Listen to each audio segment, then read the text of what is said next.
It's just the NBA Cup. It may just be the Philadelphia 76ers, but the Orlando Magic have shown us in this big game what trait is really important. Today on Locked On Magic.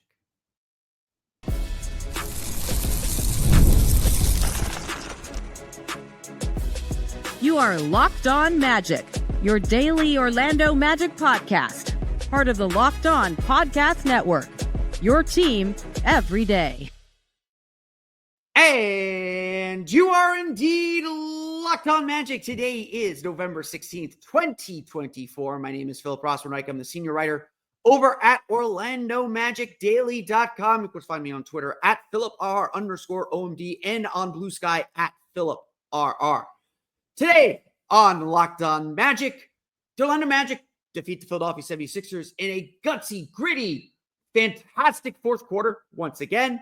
Why the Magic continue to show off that their most important trait from the playoffs is only getting better. We'll get to that coming up here in just a moment. First, we want to thank you again for making Locked On Magic part of your day every day, no matter when you listen to us, whether it's first in the morning, whether it's right when we upload. We truly appreciate you making Locked On Magic part of your day every day. Remember, you can make Locked On Magic part of your day during the weekdays at least, with the new Locked On Magic Daily newsletter, the one stop for ultimate team and league coverage delivered right to your inbox. Sign up for free now at LockedOnDaily.com. That's LockedOnDaily.com, and start your day with the all-new free Locked On Magic newsletter. Today's episode of Locked On Magic is also brought to you by FanDuel. You can start the season with a big return on FanDuel. New customers can place a $5 bet, and you'll get started with $150 in bonus bets if you win your first $5 bet. Visit FanDuel.com to get started today.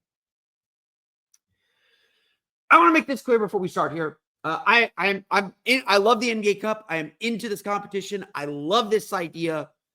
It's flawed. It's not perfect. It's manufactured. I will grant you all that. The NBA Cup is not the NBA playoffs. This is not the end goal. This is a nice little distraction, a nice little thing to get us ready, to get us playing competitive basketball this early in the season, to get those competitive juices going. It's also a stress test. So let's make this clear again. The NBA Cup is not the NBA playoffs. It is not May. It is not April. It is not March. This team is still going to get better and is still going to point toward what's going to happen in the spring. In fact, everything this Magic team does is about preparing for the spring. It is about preparing for the NBA playoffs. And make no bones about it, the Magic are going to the playoffs again. Freezing cold, take me right now if you want. Clip this, save it if they don't. This is a playoff team. In fact, we're done debating that. It's just a matter of whether the Magic get to the second round or not. It's the reason why I'm not buying my tickets to go to Rockville and see Lincoln Park, because I don't know if the Magic will be playing that weekend. I got work.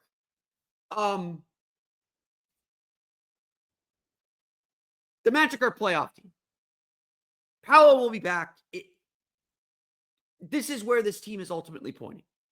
And so everything the Magic are doing from here to the end of the season is about preparing for the playoffs. Whether it's winning games to get a home court advantage, whether it's surviving, whether it's whatever it is. It's all about the playoffs. And so, just like last year, when we looked at this NBA Cup schedule, last year we said the NBA Cup was going to be a test, a playoff dry run for a team that had never been there before. Can this team win must-win games? When this team is facing elimination, like they were after they took a 20-point loss to the Brooklyn Nets, can they do the job to stay in the hunt? And the answer to that question, and the hint that the Magic would be a playoff team, came during that NBA Cup. Even though the Magic ended up not advancing, that win, that time period, which included the 9-game winning streak, launched the Magic into the postseason.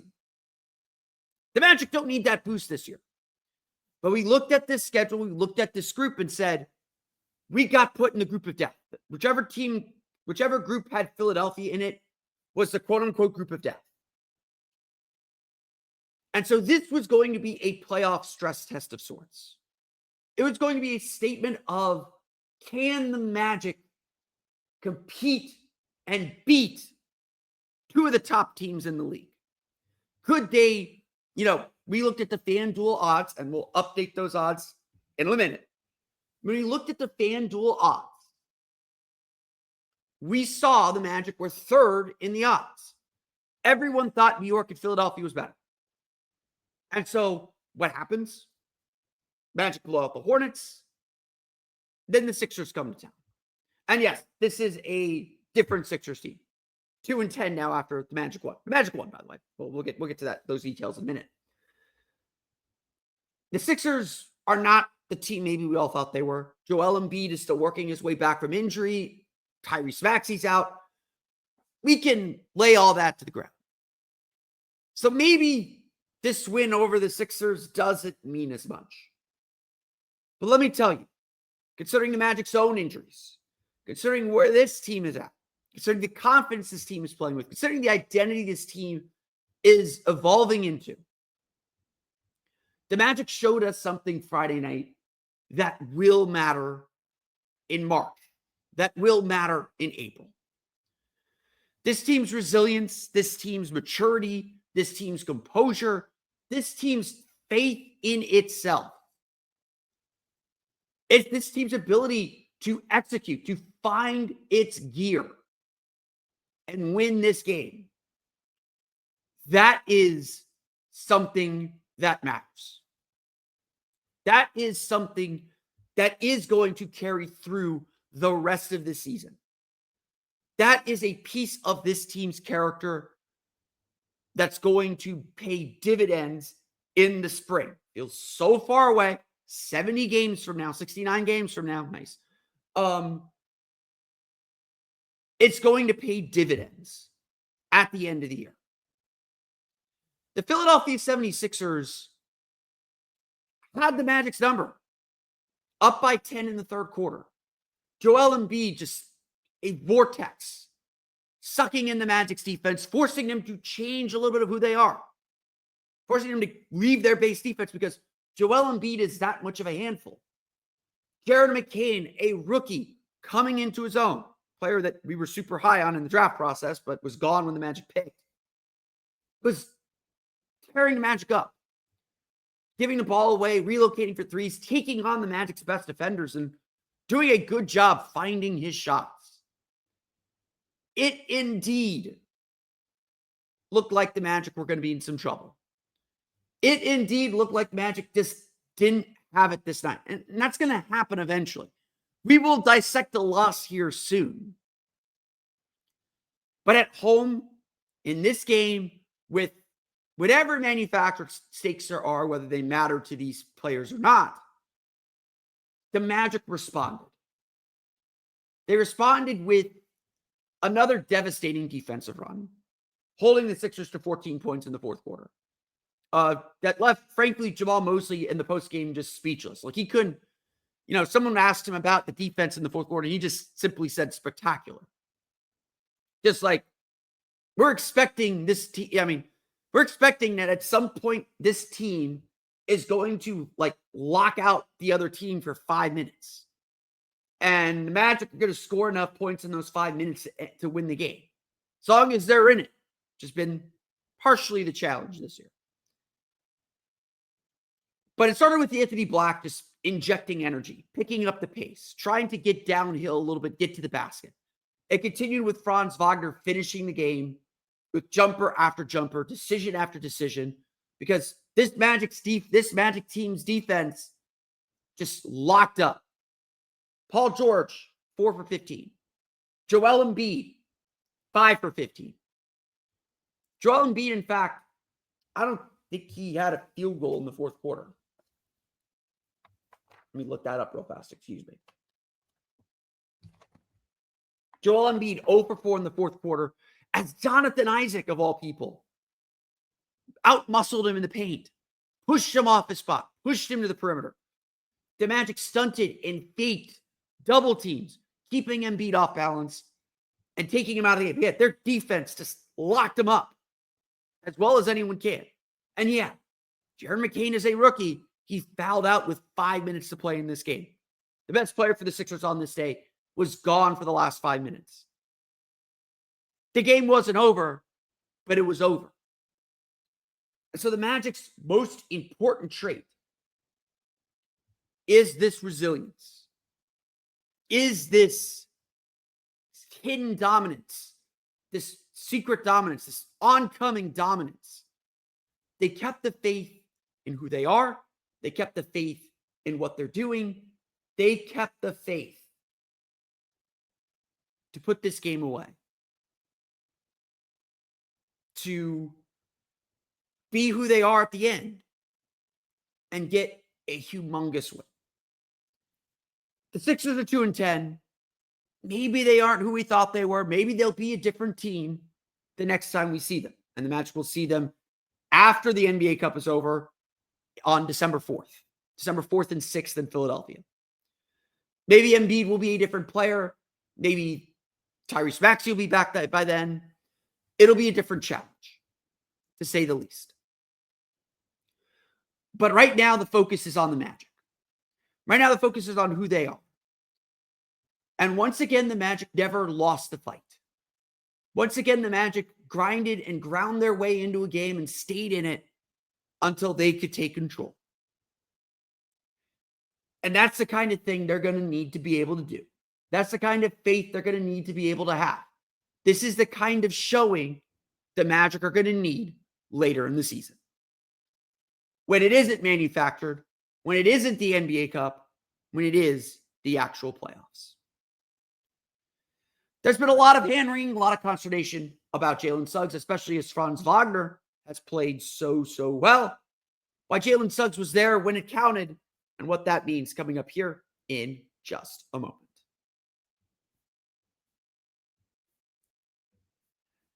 But first, today's episode of Locked On Magic is brought to you by Robinhood Gold. With Robinhood Gold, you don't need a silver spoon to eat up the financial favors of the 1%. Robinhood Gold allows others to get the rates and perks usually reserved for the high society. Now the resourceful individual with Robinhood Gold can earn the very liberal rate of 4.25% APY on uninvested cash and be rewarded with a handsome 3% retirement boost on IRA account contributions. Robinhood Gold provides privileges of a high net worth for any net worth. These generous benefits are now available for only $5 a month. The new gold standard is here with Robinhood Gold. Sign up at Robinhood.com/gold. That's Robinhood.com/gold. Terms apply. For product-specific disclosures, visit Robinhood.com/gold. Investing involves risk. Rates may change. Gold membership is offered by Robinhood Gold, LLC.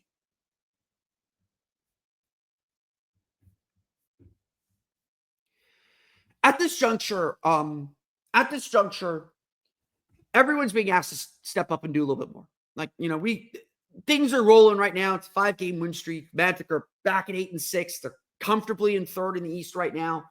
There's gonna be challenges ahead. Big West Coast road trip coming up next week. But the Magic will be a better team with Paolo Banchero. We'll take a step back and discuss that as Paolo gets closer to returning. But Paolo's going to make this team better, especially with the way that he was playing before the break. Before his injury, the Magic were doing a lot of the things we're discussing now, and they're kind of developing and more fine-tuning. But it's also very clear that the Magic are playing catch-up and trying to make up ground that they're losing, because everyone's being asked to do a little bit more. Franz Wagner is stepping into the Paolo role, into the star role at 31 points, 5 for 11 shooting from three, doing everything for this Magic team and doing it with a ton of confidence. The Magic are going to be better because of this stretch that Franz is having, and then adding Paolo Banchero to it. But undoubtedly, getting that second scorer, getting that kind of consistency next to him that Paolo has when Franz is the second guy, that remains a challenge. That remains something difficult, something that this team is still sorting through, is still figuring out. And as well as this team has played in the last 2 weeks now, or last week and a half since they got home, Jalen Suggs has struggled. Jalen Suggs hasn't always stepped up to the plate with his scoring. The second unit with Suggs leading it is not the same as when Franz leads it. In fact, in this game, very, very clearly, we were waiting to see what would happen in the minutes when the Stars were out. Joel Embiid was -9 in the game. That means they were -3 with him off the court, which is pretty good for Philadelphia. Franz Wagner was +18, which means the Magic were -6 with him off the floor. That includes with Jalen Suggs leading the way. Jalen Suggs still finished this game with 19 points, but he shot 6 for 16 and 1 for 8 from 3. He had 7 rebounds, 3 assists, and 5 turnovers. In a lot of ways, it looked like he was trying to force things, and I know I made this comparison before. It felt like he was over his skis, just trying to do a little too much, leaning a little too far forward, trying to act quicker than his body would allow. But here's the thing about Jalen Suggs, too. That 1-3 was a big one. Those free throws were big ones, a lot of them coming in the fourth quarter.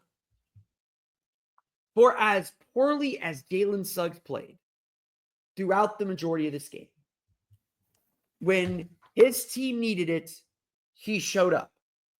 His fourth quarter, 11 points, 3 for 3 shooting, 1 for 1 from 3, 4 for 4 from the foul line. Enough to help this Magic team close this game out. In fact, that 1-3 came on a dummy play where Jalen Suggs set a screen for Franz Wagner to try and get a switch. The Sixers decided to stay in trap, and the Magic faithfully passed the ball to Suggs, gave him the confidence to shoot that ball, and he shot it. Made it a 10-point game, essentially ended the game. Suggs still needs consistency. And look, I firmly believe, this is going to be good for everybody at the end of the day. Like, we're still trying to figure out what we have in Suggs. The point guard experiment has been an up and down thing. No player has been affected more on this team by Paolo Banchero's absence than Jalen Suggs. Franz Wagner stepped up into the bigger role. Suggs has struggled because so many of his shots were set up by Paolo finding him or sucking in opponents and Paolo feeding him the ball for an open 3. For an open spot up 3, feet set 3. Suggs trying to create has been an adventure. But when the Magic needed it, when it counted, when they needed a big shot, Jalen Suggs was there. And Jamal Mosley said it after the game, the bigger the shot, the bigger the moment for Jalen Suggs. He is not afraid of the moment. He's going to let a bad game, a bad shooting game, wash over him, and he will move forward. That's who Jalen Suggs is. That's the kind of player he is. And that's what delivered for the Magic in this game. Now, the Magic are going to need more.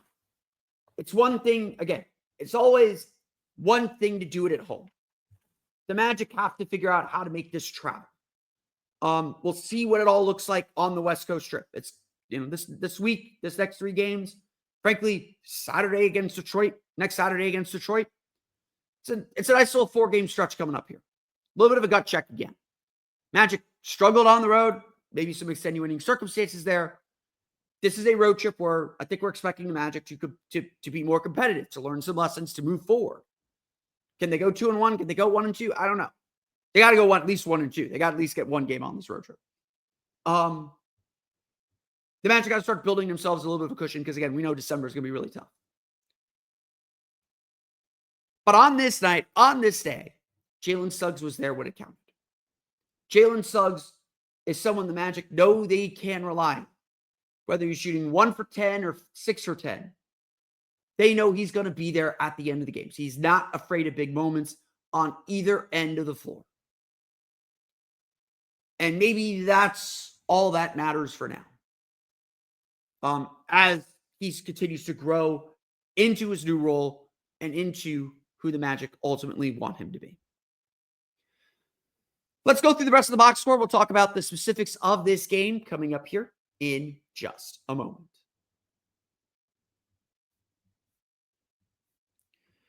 But first, today's episode of Locked On Magic is brought to you by our friends over at FanDuel. Get ready to tackle the NFL action with FanDuel, America's #1 sportsbook, because right now, new customers can bet $5 and get $150 in bonus bets if you win.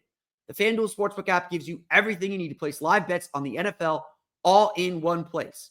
So when you get a hunch in the middle of the game, you can check out the latest stats, view live play-by-play, and so much more on the same page where you place your bets. Just visit FanDuel.com to join today. You'll get started with $150 in bonus bets if you win your first $5 bet. Like I said, let's go through those odds real fast. Now that we've got 2 NBA Cup games under our belt, the New York Knicks now your favorite to win the NBA Cup at plus 550. The Orlando Magic sitting there at plus 1,800. That's 18-1 odds to win the NBA Cup. Predictably then, the Magic still second in the odds to win the NBA Cup or win the East Group A at plus 250. Essentially, no offense to the Brooklyn Nets, who played a very good game against the Knicks, essentially Group A is going to come down to that December 3rd game between the Magic and the Knicks at Madison Square Garden. The Sixers now at plus 5,000. They're pretty much out of the NBA Cup at 0-2. You can get all these odds plus NFL, college football, everything else only at FanDuel.com. And you'll get started again with $150 in bonus bets if you win your first $5 bet. That's FanDuel.com. Never waste a hunch and make every moment more with FanDuel, an official sportsbook partner of the NFL.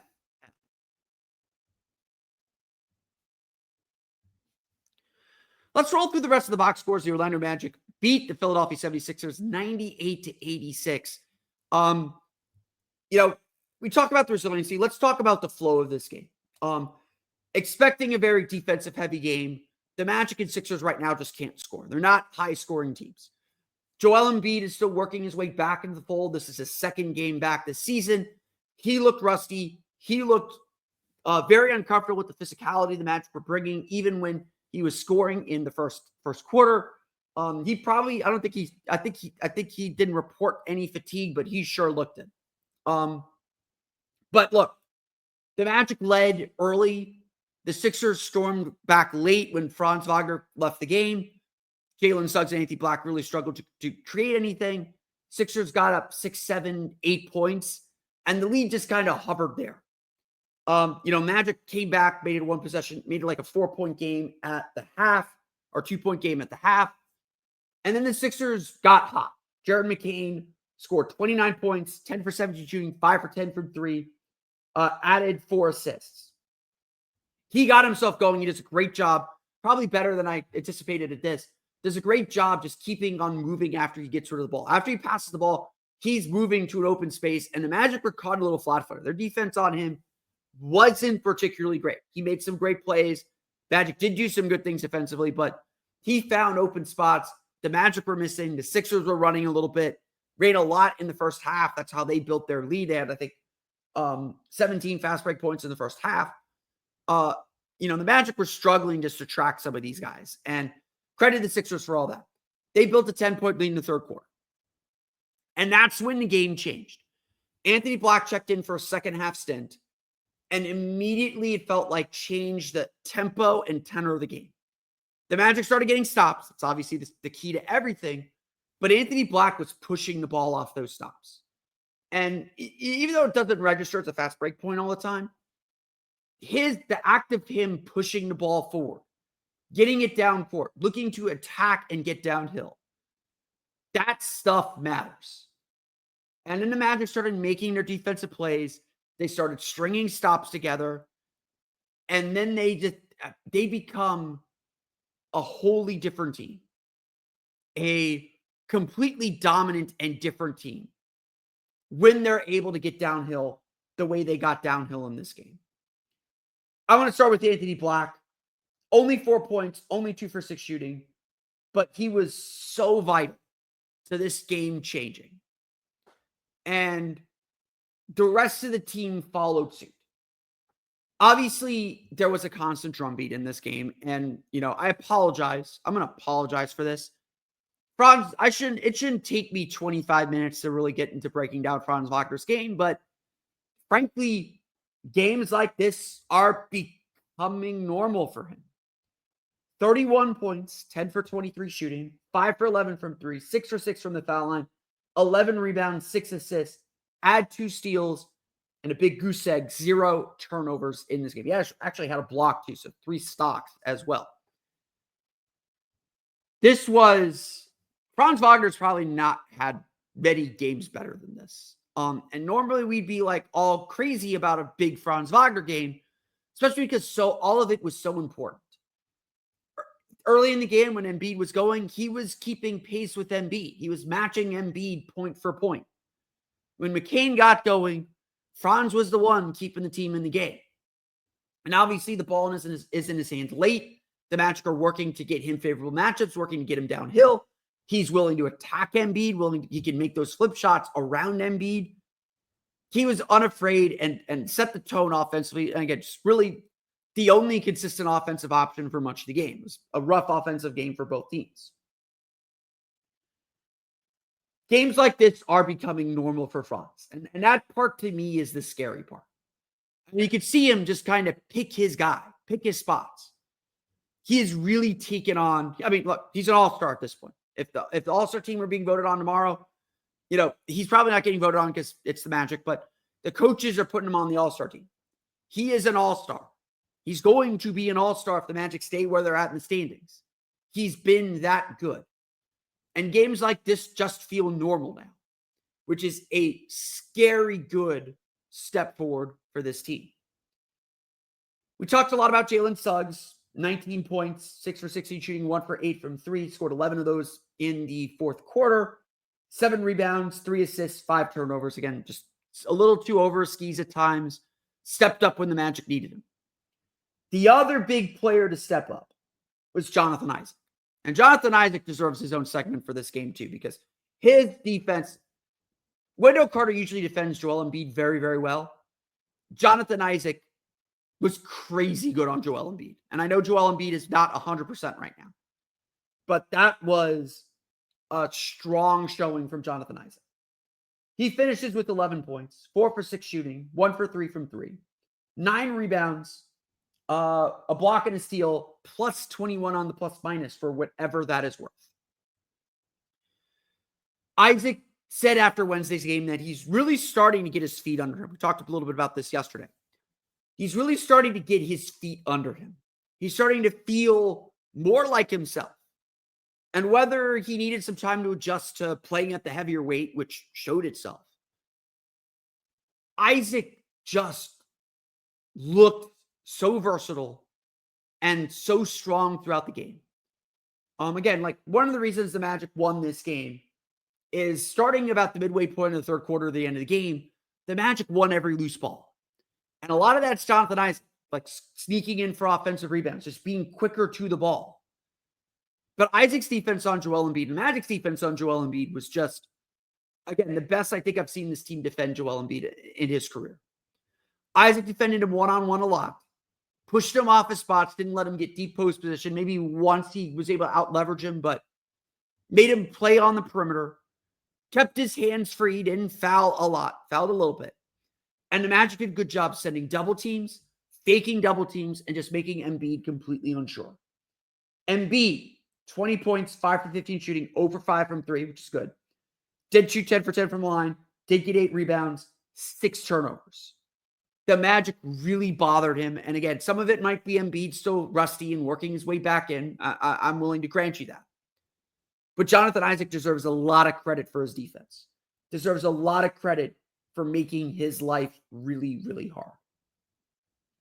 The Magic got 14 points off the bench from Mo Wagner. Mo Wagner, after a little bit of a slow start to the year, is starting to look more and more like himself.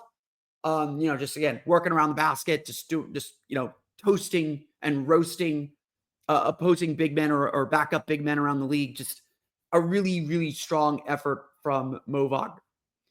The Magic as a team shoot 43.6%. They're 11 for 37 from 3, so another game shooting less than 30% from 3. But Philadelphia's only 10 for 31, so the Magic win on three-pointers there.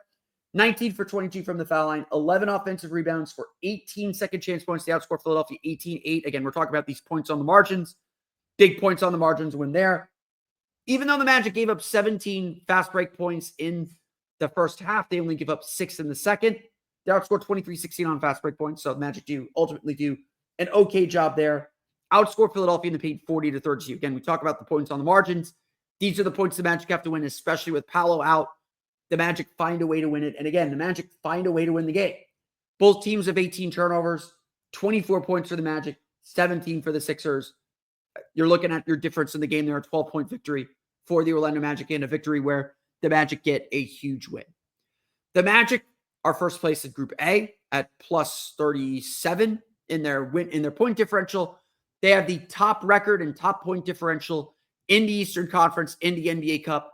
They'll be back in NBA Cup action on Black Friday, November 29th in Brooklyn, and then December 3rd, the final day of NBA Cup group play in New York. The Orlando Magic against the Knicks. The Orlando Magic defeat the Philadelphia 76ers 98-86. Onward to the West Coast Strip. They'll play the Phoenix Suns on Monday. But that's going to do it for me today. I want to thank you all again for listening to today's episode of Locked On Magic. Of course, find me on Twitter at PhilipRR_OMD. Subscribe to the podcast, and you can find me on Blue Sky at PhilipRR. For the latest, now I got to find my train of thought because I'm changing my script again. You can follow me again on Twitter at PhilipR_OMD.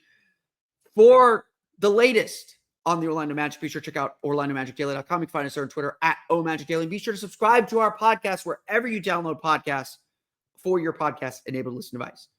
For even more Orlando Magic content, be sure to check out my Patreon page, Orlando Magic Hub, at patreon.com/Orlando Magic Hub. And if that wasn't enough, you can check out the Locked On Magic daily newsletter, the one stop for ultimate team and league coverage delivered right to your inbox. Sign up for free now at LockedOnDaily.com. That's LockedOnDaily.com and start your day with the all-new free Locked On Magic newsletter. I think I got everything in there. I didn't do my trademark, download our podcast wherever you at all those places because I'm adding Blue Sky to my script, so I apologize for that. But you can download our podcast on Apple Music, on Apple Podcasts, Stitcher, TuneIn, Himalaya, Google Play, Spotify, Odyssey, and all of them. Download podcasts to your podcast-enabled listen device. There we go. Now that business is done, we'll be back again on Sunday to help you prepare for the West Coast road trip, how the Magic take this home cooking out on the road, and other fun stats from this homestand. We'll get to all that on Monday, but until then, have a great weekend. Go Cats, beat Ohio State, and we'll see you all next time for another episode of Locked On Magic.